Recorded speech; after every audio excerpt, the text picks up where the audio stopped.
இந்தியாவின் ஆந்திர மாநிலம் மன்னியம் மாவட்டத்தில் நேற்று முன்தினம் புதன்கிழமை மது வாங்குவதற்கு தாய் பணம் தர மறுத்ததால் மகன் மின்சார கம்பத்தில் ஏறி பயமுறுத்தியுள்ளார். மன்னியம் மாவட்டம் சிங்கிபுரம் கிராமத்தைச் சேர்ந்த வெங்கண்ணா என்பவர் மதுவிற்கு அடிமையான நிலையில் புதுவருட தினத்தன்று அதிகளவில் மது அருந்தியுள்ளார். எனினும் இன்னும் அதிகமாக மது அருந்துவதற்கு பணமின்மையால் தன் தாயிடம் பணம் கேட்டுள்ளார். இதன்போது தாய் பணம் வழங்க மறுத்த காரணத்தினால் தாயை பயமுறுத்துவதற்காக அருகில் இருந்த மின்சார தூண் மீது எறியுள்ளார்.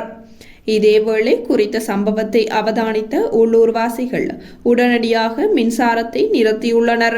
இந்நிலையில் குறித்த இளைஞர் மின்சார தூண் மீது ஏறி அனைவரையும் பயமுறுத்தியுள்ளார். கீழே வரும்படி கோரியும் அவர் கீழே வராததால் மது அருந்துவதற்கு பணம் தருவதாக கூறி பிரதேச மக்கள் குறித்த இளைஞரை கீழே வர வைத்துள்ளனர்.